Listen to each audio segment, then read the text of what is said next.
All right. So we have Dr. Huff here once again. Thank you for joining us. And I guess, you've done enough interviews with a bunch of different folks talking about kind of your work with EcoHealth Alliance and all these things with Fauci and being funded by Fauci and what's really going on and what the source of COVID is. But what Frank and I want to do today is kind of get into what we call the wiring. We want to figure out who these people are. What do I mean by who are these people? What is their motivation? What is their ideology? We know that, they also come from a kind of a spiritual, they have a spiritual background, but it's not one that I guess we're connected to. So I guess, Frank, if you want to jump in and I guess get into more in detail what it is that we're trying to get at here. So the idea is something that actually my brother, he used the term pretty often. It's decapitating the serpent. So short of literally decapitating the serpent, it would be more useful, we think, to find out who these people are, in a sense, not who they are, where they came from or what town they grew up in, but what is the ideology that has turned these human beings into something that is not.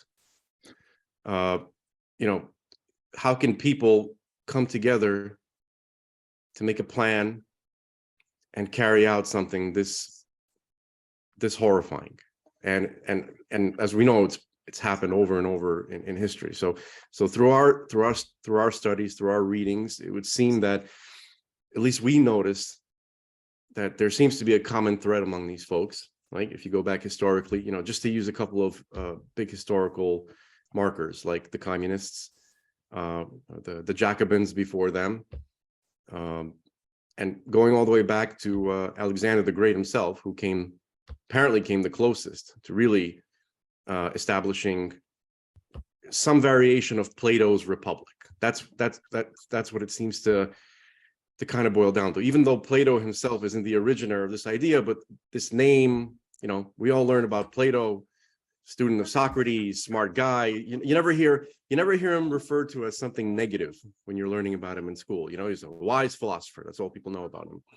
But very few people actually read the Republic and see what his ideas were, or the ideas that he attributes to Socrates. And then if people would read that, they would see how similar it is to what the current folks are trying to establish, right? The Great Reset, the kind of vision they see for mankind. It's not a new idea. And aside from just being, big fans of Plato and his Republic or some variation of it, there always seems to be, not on every level, but towards the highest levels, there seems to be some kind of Gnostic religious ideas associated with these groups. So this is what I think. This is what I know Greg thinks as well.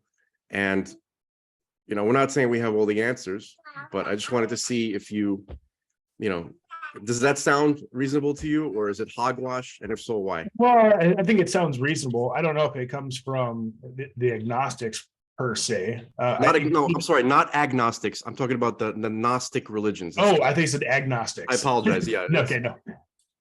Okay. Well, I think there's a number of different aligning agendas which happen to coalesce around this issue of the emergence of SARS-CoV-2. So I think there's a number of opportunists that jump on this in terms of organizations like the World Economic Foundation. To get right to the point, though, I think this is a combination of the world's wealthiest families. And I'm not talking about new money like Gates and Musk. If you actually look at the wealthiest families in the world, their wealth has been split among their offspring. And if you take the sum of all their offspring and descendants, their wealth far surpasses Musk and Gates. So I think that's one of the groups here. Then you have the new money people like Gates involved. Then you also I don't know if Gates can. I don't know if him particularly can be called new money. We know his father was very, very wealthy and was very involved Planned Parenthood and other, large international organizations. So it's hard to say how far his line goes back, but generally, yeah, I mean.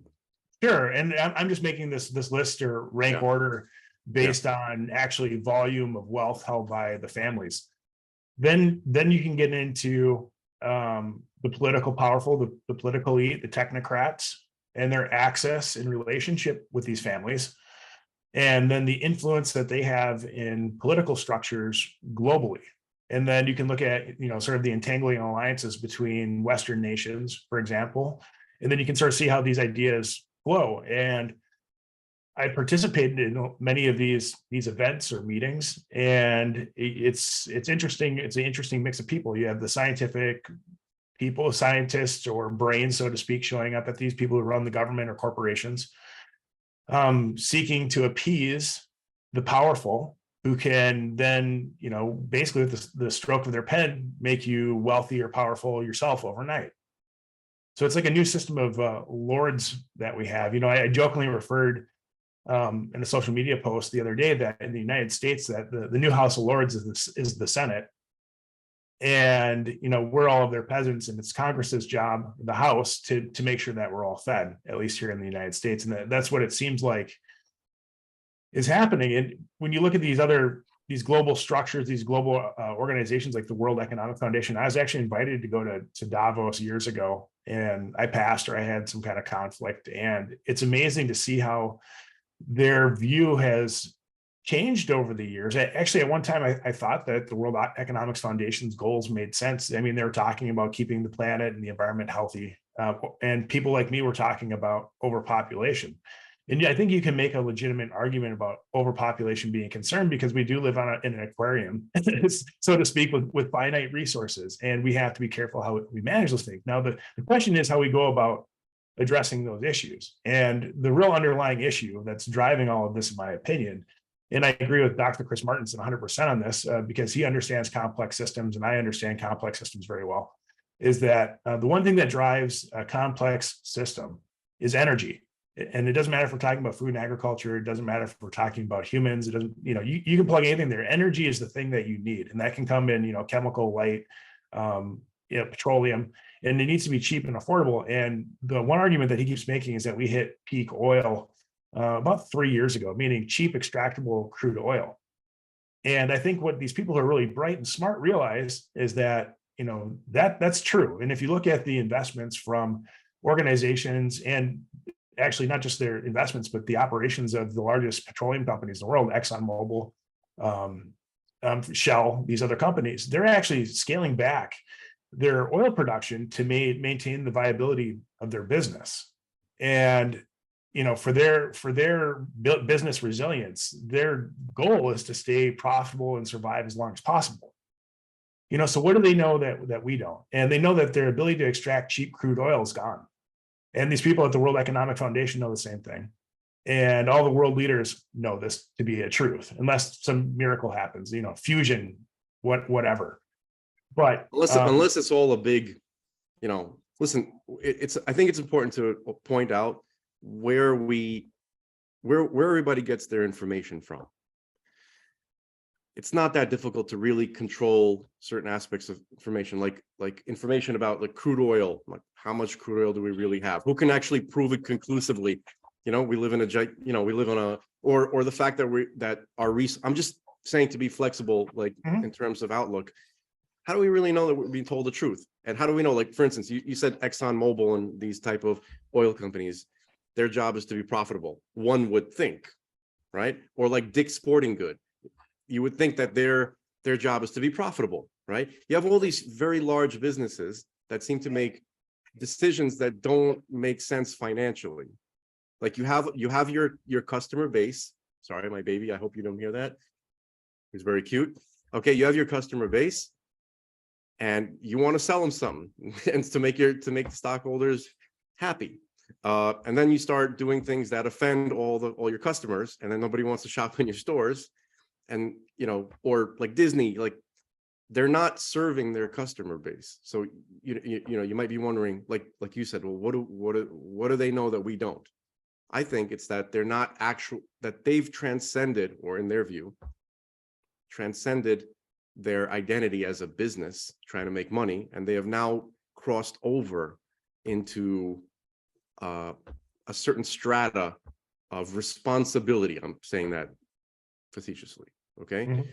And that, you know, and that they've tapped into something where they're not really concerned about losing money, perhaps because I'm giving them, well, this is me pretending to give them the benefit of the doubt.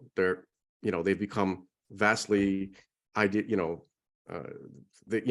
really into their ideology, or they have access to resources that they didn't before. And as long as they're cooperating with a certain agenda, they don't really have to worry about losing their fortunes or whatever. Listen, it's just speculation, it's just a person trying to wrap their mind around it. So Yeah, no, and I think that's okay to definitely look at this from different ways. I mean, either one of us could be wrong. It's difficult to prove some of these things. The one thing that's interesting about this peak oil argument that Dr. Chris Marson makes, though, is if you look at their cost of extraction, so what does it cost them to actually extract the oil versus what they produce? They hit that point a few years ago, and that's the point that he makes. So it's not that there isn't more oil out there; it's that it's just becoming more expensive to extract using different technologies and techniques. Yeah. Now, with more people consuming resources on the planet, I think this is what all the elite, the deep state, and the World Economic Foundation, globalist types, I guess. They see Klaus Schwab's foundation. Yes, the thing that they see is the solution, I think, is a terrible one. I mean, they really want to influence the world to be a communist-like state. I mean, that's really what it boils down to. You'll have nothing and you'll love it. And it's absolutely insane when you think about it. And they're trying to push all these alternative meats on us, scientifically lab-created food products, which nobody really knows whether or not those are good for you. I have my doubts that they are. But we don't know. And they're pushing experimental drugs on us in all different domains, not just the SARS-CoV-2 vaccine, but other treatments. And all this feeds revenue streams that go back to line their pockets. But basically, so at the end of the day, that they can maintain their status in their own lifestyle and expect all the rest of the people in the world to change their lifestyle so they can maintain theirs. And I think that's really what's going on here, is that they want to be able to maintain a global caste system. And when you have different countries like the United States that won't get on board with their plan, that is a threat to their plan.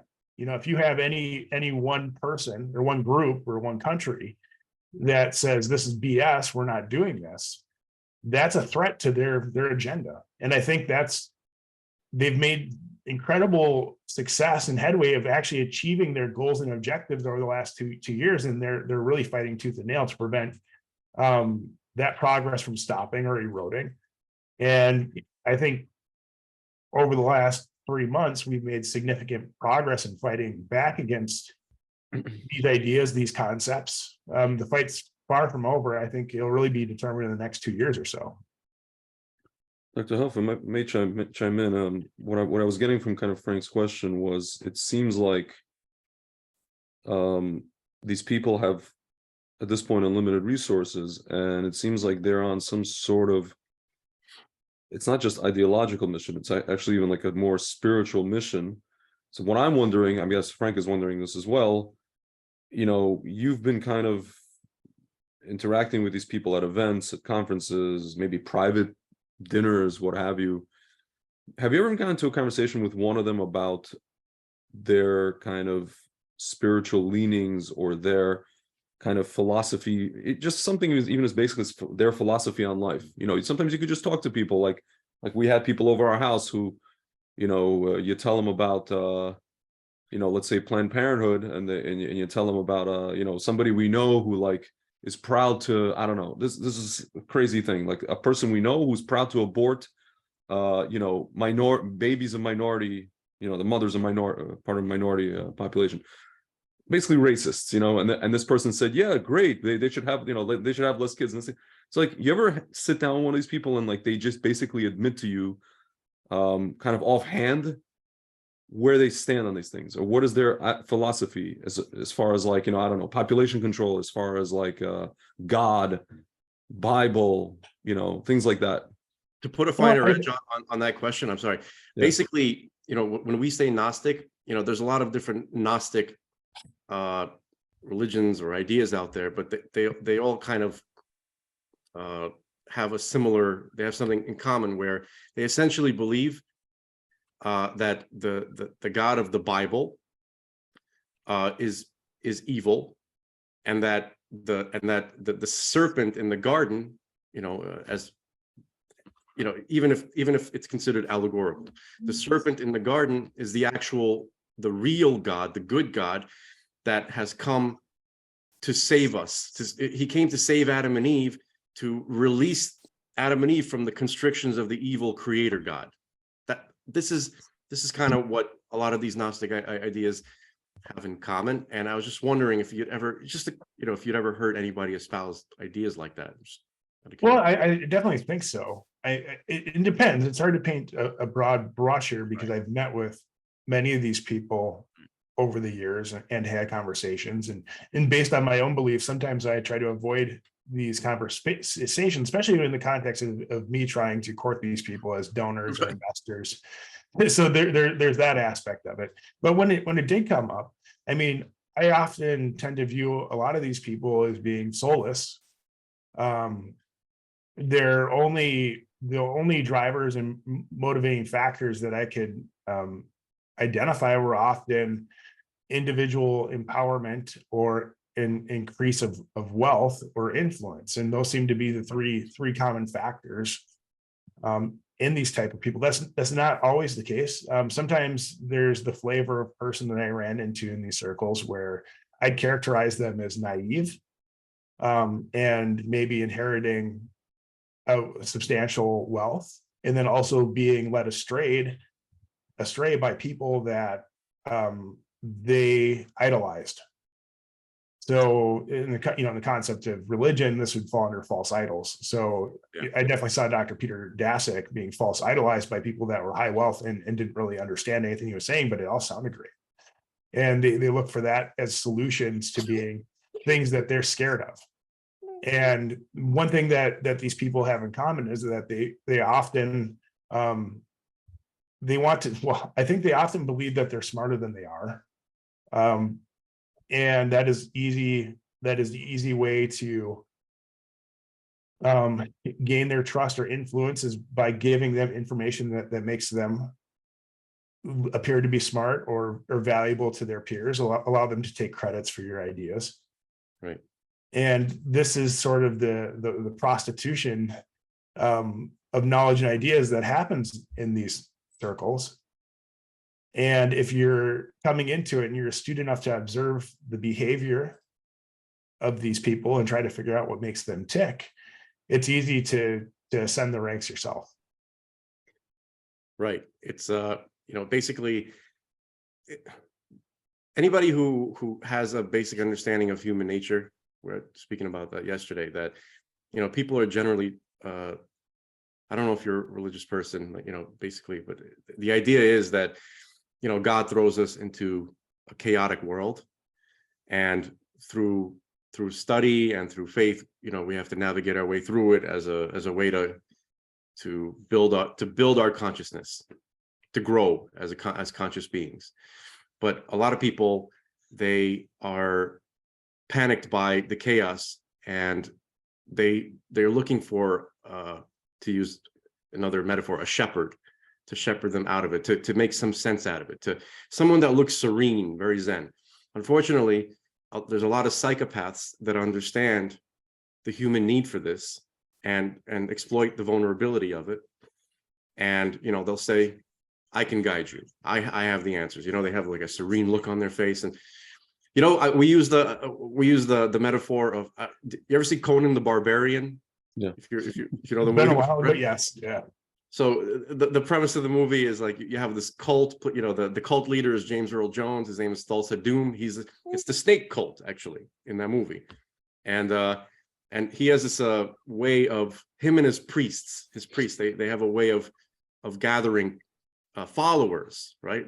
And even like princesses of powerful kingdoms and stuff like that. So it's very similar to what you're describing. There's like a spectrum of people involved in this process. And some of the people that you were talking about, the naive people who perhaps, are beneficiaries of a trust, and they want to get involved. And then you have the complete psychopaths that exploit human nature for various reasons. So the point of our discussion, really what we're trying to accomplish is the following. Like if we take a look at history and we see the same pattern repeating over and over again by people who have the same idea, they just keep trying to recreate it. They rebrand it and then recreate it every generation. Okay, you might have even within people who are big fans of Plato, you might have some competitors that are they want to put their little twist on the way the system is going to be, but the point is that what we want people to be able to recognize these guys coming from a million miles away, so that they can never ever get up again and try to do what they're doing now, ever. It's kind of like, like in the crowd control, the riot cops, they have like these paint bursts that they hit the rioters, and then if the rioters leave their house like 5 days later, it's still on them and they can be identified, that kind of thing. I want these guys, when they're knocked down, to never ever ever get up again. I understand it's a little bit ambitious, but that's what we're trying to accomplish. So that's why we're asking you these questions. And well, that's really difficult. And yeah. the one thing I've observed about humans and our nature is that history repeats itself because we forget. And the question is, with all the information, all the way that people are distracted, how do we encourage people to take the time to remember? And you asked earlier if I'm religious. Well, I consider myself a non-denominational believer, because I grew up split among so many different churches, and I was more agnostic at one time. And then I had this series of events in my life where I prayed combat coming out of it alive, this mess that I got into with the FBI and the CIA. And so far, I've just continued to do the right things, and things have turned out well for me. And that's probably increased my strength and my beliefs and my convictions. Now, how do we do this? Well, the thing is, I guess as parents and have it, well, I guess the family unit is very important. So who teaches this to these history or life events or what's important? And I think that all happens through families. And one of the goals of the World Economic Foundation and this weird cult, if you want to call it, the set of ideas, is to destroy the family unit. And it's important for men, especially, and boys, to have fathers in their lives, and those fathers to be, I believe, to be masculine, and take a lead in their lives and teach their sons to be good fathers and good men. And if you look at what's happened over time, is that, especially in the United States, with increasing, you could argue a number of factors, but things that are measurable: higher divorce rates, more single mothers, lower performance of men in the education system, and then also in the job market. It's having an impact on society. And I don't necessarily think it's a bad thing. And I'm not saying that I'm totally anti-feminist, because I'm not, but we have to acknowledge the role that men play and fathers have in society. And if you look at traditional family structure, that it's been broken apart. Yeah, absolutely. They know that. Listen, if you review Plato's Republic, there are three classes, right? You have the producers. They can have their little family units, for a little while, as long as they're useful. Then you have the auxiliary class, that's the people that you were discussing, like the military and Congress and things of that make sure that they enforce the will of the king priest class. Now, the king priest class, they live on a commune, separated from the rest of the city, this perfected version of society, and they don't have any family units whatsoever. Like, they have communal wives, communal children, so that no one develops any particular connection to any particular child, so they can focus. This is they could focus on being the philosopher kings and running things. Okay, they have to transcend everything about the classes below them in terms of all of their views on family, on sexuality, on religion whatsoever. One of the reasons why some variations of this idea were where they would push atheism on the general public was because, like, if you really get into the weeds, into the wiring of the beliefs of the top communists, you know, in the USSR, you see that they actually were very, very religious. They had their own private cults, and they felt that their view on God and the reality was so lofty and so sublime that there should be no connection or comparison to anything that, you know, the riffraff, the regular people believe. And the people's beliefs are so insignificant and so barbaric that it's better for them not to have any beliefs whatsoever, because they're not really people. Only the top people have the privilege of truly having a connection with the transcendent. And I don't know, you know, like, there have been variations on this idea, and they've tried it in different societies, but these, if one does a study, you'll see that this is pretty common. Like, these few patterns are very common. You know, you have this, like, this setup, and it's terrifying. And they definitely want to they understand, basically, to concur with what you're saying, they know what it takes to build a very strong society in reality, right? They know what it takes for a civilization to exist. It's the family unit, a mother, father, and a child. That's the absolute foundation of it. And sometimes they want to destroy a civilization with the intention of rebuilding it. So that's the first thing that they're going to attack. It happens over and over and over again. So. Well, and not just that too. I think the new spin on this, the people that are doing this, is that they're looking at attacking the family unit as, because it's also tied to, at least in the United States and Western politics, ideology and family. So, you know, typically people who have families nowadays are conservatives, or more libertarian, that sometimes spans the gap. But you're not seeing the large, you know, you're not seeing the large reproduction taking place in the liberal side of society.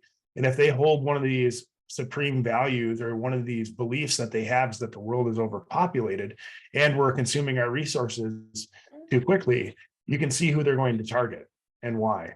And they're smart enough to realize that they need, they want to maintain their status of life. So what's the one thing that they're going to require? Well, cheap labor. And if you look at how they do this in East Asia, is that they manipulate labor markets and currency. Yeah. The way that we do it in the Western Hemisphere is illegal migration and preying out upon our poor Central American and Caribbean neighbors to the South. I mean, this is how it actually works.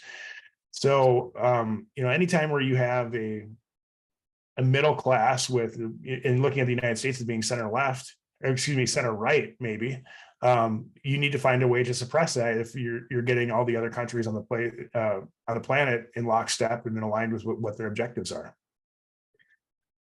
Just to add to what you're saying, in terms of labor, like, just going back to the basic model of Plato, you have the vast majority of the population are the producers. They're supposed to take on a job, you know, a carpenter, a plumber, and that's established early what that's going to be, and they have no upward mobility. They can't, once the job is established, that's it. They have to stay in that. And the reason for that is the necessity for that institution in Plato's Republic is that to solve the basic problems of human living, you know, just having shelter, having food, and having protection. Okay, and once those things are settled, then you could start focusing on luxuries. This is the basic idea. Now, in our time, that entire class of society, the producers, is perhaps becoming no longer necessary because of automation. Now, I know I'm starting to sound like... No, I was actually going to bring that up. So I'm glad you went there. I was going to mention Andrew Yang, but go ahead. Yeah, no, we're thinking a line. I like. So I wanted to ask a question with Yeah. regards to this kind of, I guess, topic that we're getting into. I come to a lot of people, and when I mention to them, this kind of grand agenda, I straight up say, listen, they want to, these people who are doing this, they want to eliminate, God forbid, half the population of the world, most of the Western world. And I always hear people will tell me, well, how come you see that let's say the vaccination rates for this particular vaccine in Africa, let's say, are very low. They haven't gotten the vaccine. I'm like, well, and I want to ask you, does this make any sense? And I say to them, well, who do you think is going to be the slave class? They want to create the slave class that we had, that they made in 1600s, 1700s, 1800s. These are the people, the only people going to be alive are who? The elite and these, people in the third world countries who weren't vaccinated, who essentially stayed alive. And then there's going to be us they're going to have to deal with us somehow. What's called the pure bloods or whatever. Does this make any sense, what I'm saying? That might be a step too far, and this is why I think why. So one, the long-term consequences of the mRNA jabs, we don't know, because we're not going to know until humans live through this experience. So that's difficult to determine at this point. It could be a case where all the people who have negative side effects or outcomes from the jabs, drop dead or have whatever problems they're going to have within the next 2 years, and then it tails off. So it could go any direction. We don't know at this point. And, I don't think it's going to take some terrible turn for the worse. I don't think it's that kind of situation. Now, about creating a slave class in Africa, the other interesting point there, though, is that we actually test most of our pharmaceuticals in Africa. And if you look at what's happening now with clinical trials around various types of mRNA products, many of those are happening in Africa right now. And that's always been the case. So the idea that they're going to try to protect the Africans, I think they're going to, and I've always been actually against this, but the fact that we do clinical trials in Europe with this whole idea that it's better than the standard of healthcare they could receive. That's the ethical argument we make to the institutional review boards and the ethics committees, why we're going to do these clinical trials. Well, yeah, it's better than their standard of care, but we might actually harm some of these people. And the Africans typically get treated worse in terms of ethics than prisoners do in the United States in this type of medical research. So it is what it is. I'm just gonna leave it at that. But I don't think it's for that reason. I don't think that they're trying to make the Africans a new slave class. I just think it happens. They're in a terrible position. They're going to continue to be there, especially the way with monetary policy works with the IMF and the World Bank. They indebt one country, they bankrupt it. There's an uprising, a new bunch of leaders take over, and they repeat the process. Yeah. Can I just respond? Yeah. Just quickly to a comment. So you're right. The truth will speak for itself in the coming years about the effect of the mRNA vaccine. But at the same time, there's already been like a tremendous amount of death and suffering that's due to, they're not going to, they say it's hot showers or you ran too hard or, but the point is it's going to reveal itself. I agree.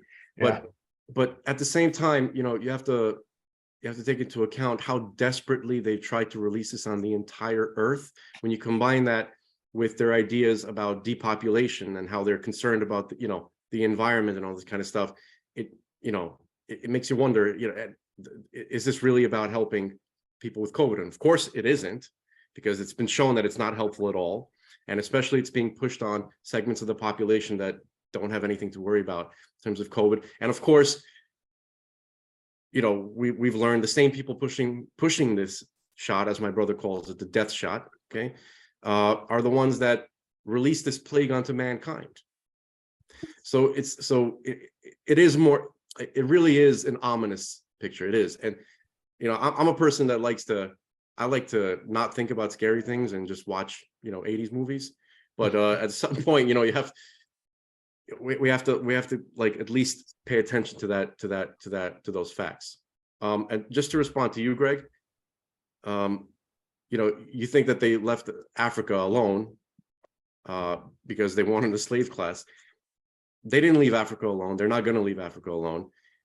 Again, it's the automation point that shows that they're not really going to need a slave class. They're not going to need a producer class anymore. Okay. The reason why they're not, this is my speculation, the reason why they're not, immediately just like killing everybody all at the same time, they need a staggered kind of result. Like if they were gonna commit this mass genocide, right, to save the earth, in their view, they can't do it all at once. It has to be in this staggered way so that people can lie to themselves that it's not happening, because it's not something. It's not like an army coming with machine guns and taking you and pushing you into gas chambers. They leave just enough. Is it plausible deniability to kind of just let people fall into that natural state of mind that they want to fall into anyway, to deny the harsh reality? It's like I have a friend who took 3 jabs, and I was trying to convince him this is what's going on, and he told me if they wanted to do that, why don't they just poison all the water supply? And I said, brother, by the time 1 million people die in about a day, everybody will have caught on, or I don't know, hundreds of millions of people. It's too obvious. They have to do this slowly. But I want to ask you a question with regards to Israel, maybe from epidemiological standpoint or demographic standpoint. I mean, we have our own I have my own ideas with regards to why they chose Israel as the experimental case. What is it about Israel, in your view, that made it the experimental case, or what Burla called the world's lab? What do you mean by the world's lab? I just want to understand what I'm saying. No, I mean, when they Burla, the CEO of Pfizer, he said, in some interview, he was saying that Israel is now the laboratory for the world. We're testing Israel. Yeah. He made that statement. So yeah, well, I think it's hard to put yourself and speak for another person and speculate what they're thinking is going on by there. But I mean, from being in this field, I'm speculating that what he's referring to is the repeated jabs and the pressure, the coordination with the Israeli government to make that happen, and the amount of control and compliance that they had. So I guess that would be, in a meta-analysis or a big, large-scale, multi-center clinical trial or randomized controlled trial, you'd say, well, this is one extreme arm where everyone's receiving multiple jabs repeatedly. And I mean, I think you just take it as what it is. I mean, that's what it is. And then actually Israel was the perfect example, which I started using to look at the failure of the product. So first of all, the jabs are not a vaccine by traditional definition, they're a gene therapy. And then you ask the natural next question is, well, does this thing prevent transmission like a vaccine is supposed to? And well, no, it didn't. So I actually, when I started speaking out pretty early against the jabs working, is I'm looking at case data and then jab rates in a highly vaccinated population, and it had no effect.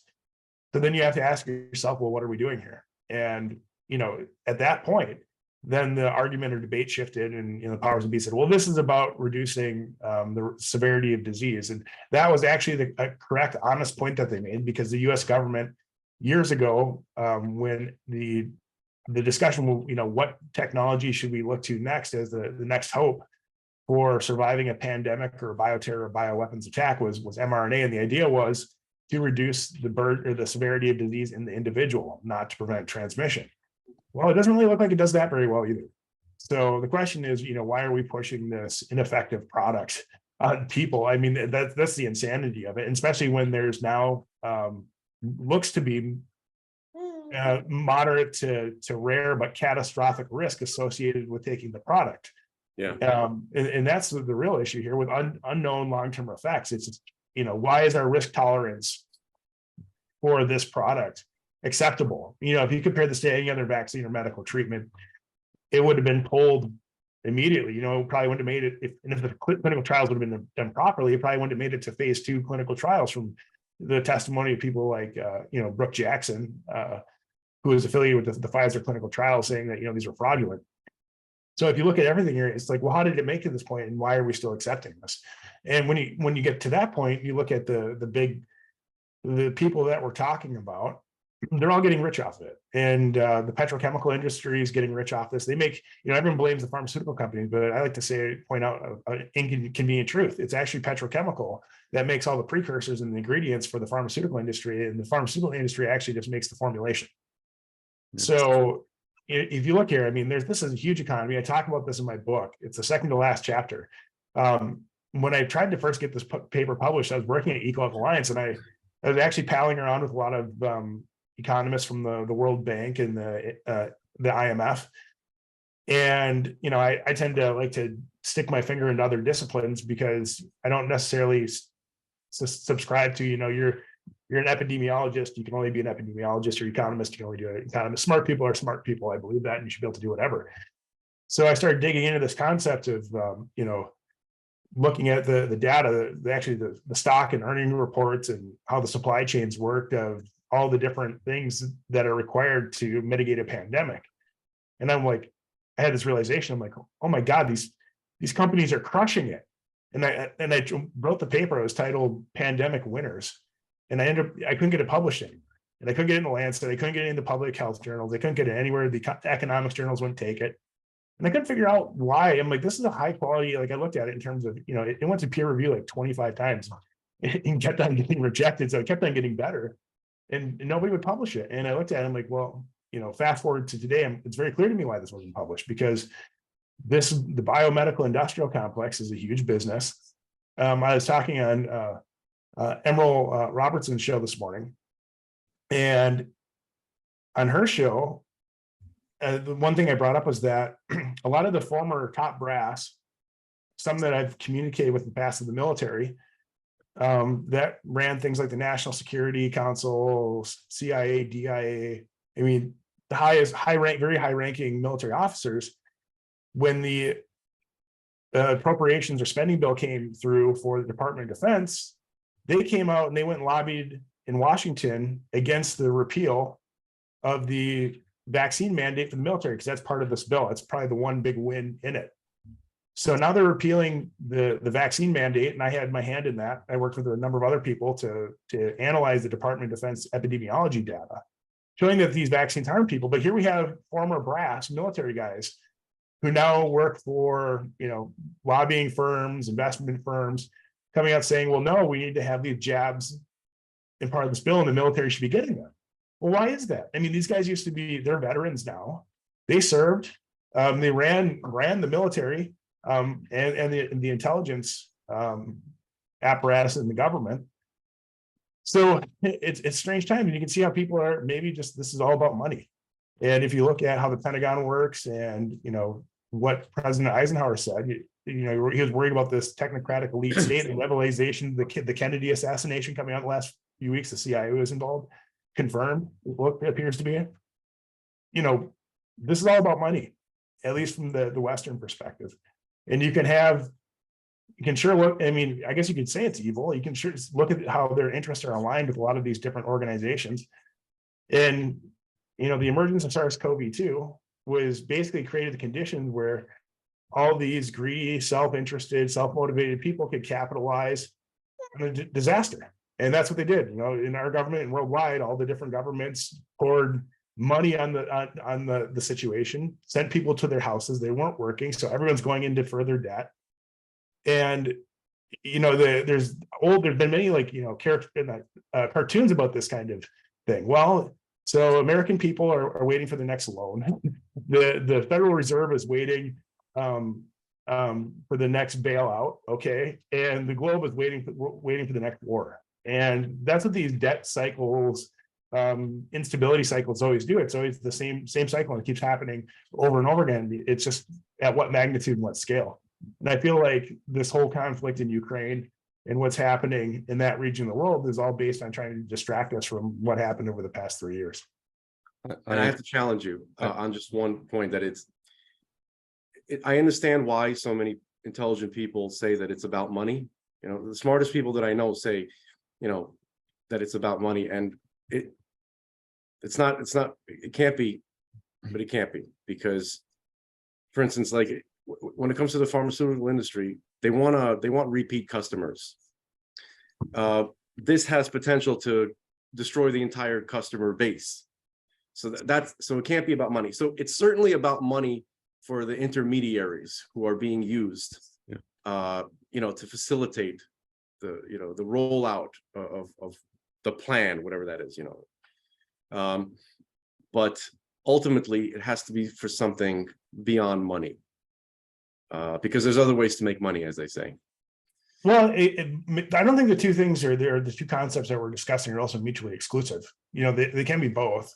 And the other, back to what I said about a lot of these people who might be powerful but naive, I think a lot of these people are also tend to be short-sighted thinkers. I mean, they hop on a good idea. These pharmaceutical companies were granted immunity. Just picture Paris Hilton getting involved in world affairs. Yeah, and that's what you got. This is the kind of thing that actually happens, and terrifying thought, and it's real. Yeah. So I have I guess I'll ask you a question, and maybe we'll wrap up. We know you said the word catastrophic, so we know that there was a something called Event 201, which was a tabletop exercise funded by Bill Gates. I think they held it in conjunction with Johns Hopkins University. Everything's legit. Everything is known, public. And they conducted this exercise. If you watch the exercise, it's like word for word, stage for stage, almost to what actually ended up happening with this pandemic. And, they had a whole section on misinformation, disinformation. So, recently, unbeknownst to many people, Bill Gates held another tabletop exercise with, speaking of, there's a lot of African leaders there, Asian leaders, called Catastrophic Contagion. And he's mentioned a few times in I think it was the Munich Security Conference that, next time we'll do it X, Y, and Z. We won't roll out these vaccines. He was talking about the vaccines, it won't be in a year and a half, it'll be 6 months, with a smirk on his face. So very kind of straightforward question. Do you think that he'll pull it off again? Well, I think so. First of all, I participated in a number of tabletop exercises. These tabletop exercises are happening within the U.S. government on a continual basis. And what Greg is saying is essentially saying that there's this idea that when Bill Gates says it, it's we're saying it prophetically. Prophetically, meaning they're planning it. They're actually, it's a sign that they're actually going to do exactly. They're going to try this again. Yeah. Oh, I understood it. And I was just setting a factual basis for the opinion I was about to give. So I participated in these, and what was interesting about Event 201, based on the timeline of when SARS-CoV-2 emerges, it definitely appears that the Event 201 could have been deployed as a way to condition everyone for what they knew was happening. But that doesn't necessarily mean intentional. It just means that if you look at when the first cases of SARS-CoV-2 emerges versus when this event happens, they might have known something. Okay, so and that could have very well been that wouldn't surprise me at all. Now, with Bill Gates going out and doing this again, I think that would be quite ballsy. I mean, I have a hard time believing that it would go well for him or anybody else to go try to straight project that something word for word that they knew was happening and then it happens. Yeah, I think that there's so little repercussion. There's so little law enforcement, actual law enforcement, that they literally have that little fear in. I think maybe the other aspect is even if they know that there might be people won't comply, it's almost like, when they came to Hitler and they told him there's a war on two fronts, he was so into his ideology and what he wanted to do, he just kept going. He's like, crank up the gas chamber, keep going. Like they told him, you can't keep doing this. You're going to run out of resources. You're going to run, we can't physically, logistically keep doing this. And we're going to lose the war if you keep doing this gas chamber stuff. If you keep fighting, we're going to Russia, trying to go to Moscow in the winter. You can't do it. Just kept going. So I feel like, even Fauci and Bill Gates, they know what's coming and they just have to keep, evil has the seeds of its own destruction, as they say. Absolutely. I definitely believe that these people have no way out of this situation. Yeah. I think the story, I shouldn't say the story, but this set of current events is only going to grow and become more prominent, I think, as people wake up globally over the next 6 months. I think we're sitting in a very interesting point of history. I've sort of figured out in the last week that the mainstream people, which I refer to as the sheep, are effectively about a year behind us of people who've been in this, fighting out against this. So I've actually been reposting information now that my censorship ban's off on Twitter, of information that's a year old, Sure. And people are like, oh my God, I can't believe this. Yeah, how'd you know? And so I think this awakening is happening. And they try to label and smear people like me and Dr. Zelenko. And it worked they kept us bottled and I guess away from the mainstream for a period of time. Yeah. But we're out now and we're having impact. And all the people I'm working with and trying to cooperate with in this fight, it seems like we're having more impact. Yeah. I mean, it's interesting for me I guess, I mean, I was very young when we moved out of the Soviet Union, but I know the history of kind of how media worked over there, where, like perfect example was Chernobyl. And when it actually happened, the people that were around that area knew about a year or two before anybody else found out. They had their own way of suppressing it, and finally, the fumes, not the fumes, the radiation went over to Sweden, and then a Western country was affected, and then the whole world found out about that. I always like to say, it's like it's just funny to me how people are now just discovering what people like us knew from like literally Telegram groups. Like literally, I had friends asking me, "How do you know all this stuff? Where do you find this stuff? Where this is not reported in the news?" And I'm just like, you go to the news for your information. I mean, there's alternative news sources, but how do we know to trust them? How do we know who to trust? I'm like, well, guys, I mean, like some of these people this is what astounded me, where the people that knew that the news and the governments were lying to them about stuff like Israel, coverage of Israel or pretty much anything else on planet Earth, for some reason, they believed the media when it came to this issue, which is, I don't understand. It has to be this psychosis thing. I don't know how else to explain it. Can I offer a quick explanation? And also just, I know we have to let Dr. Yeah, and then we'll just wrap up. But can you guys help me remember, was it a TED Talk or some kind of Google conference where he was speaking to a large audience of sixths, and he put that equation on the board, the zero carbon equation, right? That was like Bill Gates gave, yeah. What is it? It was like greenhouse gases times P equals population. Yeah. Right. They're trying to get the right side of the equation to zero. Yeah. It was, guess which part we can control. He pointed to the P. Yeah, and everybody laughed. People. Yeah. So when you're asking, who to believe, believe the guys who are telling you to your face what they're trying to do, and look into what do they believe, what do they ascribe to, what books influence them. They tell you everything. That's so don't look at the news. You don't need to go to Telegram. You don't need to go to NBC. Just listen to the people who have the most money, because you keep giving it to them. And then when they get up on stage and they say, well, here's what my concern is. Here's what we have to do about it over time. Okay. And they always tell you, it's just like James Bond. The villain always tells you about the sharks with the laser beams on. They tell you everything that they want to do. And that's absolutely true. And I've been in that position myself in entrepreneurship or scientifically or leadership positions. How else do you get everyone on board with your message?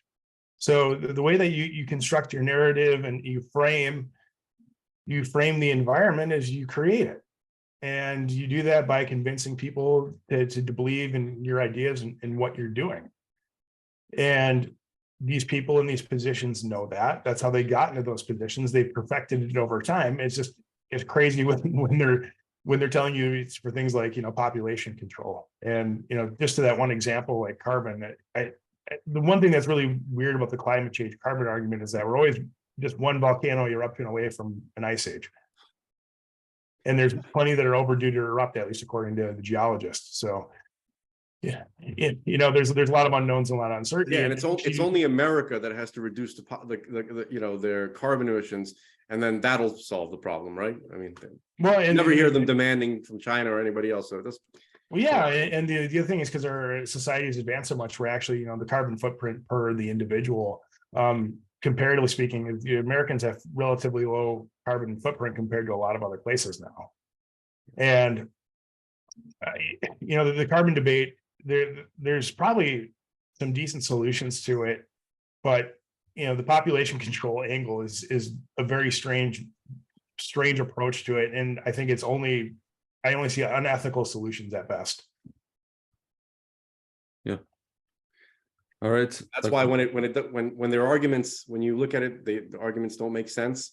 So, that's why we look to, well, what's really the driving force behind their actions and their ideas? And we think it's Plato and Gnostic religious beliefs. That's where we're at. What do you want to say, Greg? No, I was just gonna say thank Dr. Huff for giving us the time. Thank Yeah, you thank you for very having much. me again. Thank you, and Oh, we'd love to have you anytime you want. Yeah. Your open invitation, just to, open invitation to our more free form even podcast. If you, I know you're constantly, you're time crunch, but yeah, whenever you want. Okay. We'll make something happen that again. one's a little spicy. Yeah. Just to give you a heads up. All right. Yeah. So I can handle spicy. I mean, I was an infantryman, so I mean, the first thing you learn how to do is talk shit to people. So I mean, if you want to, if we want to have spicy, we can do spicy. You can see that other side of myself. Yeah. Great. All right. I'd love to. All right. Thank you, gentlemen. Thank you so much. All right. All right. Have a good one.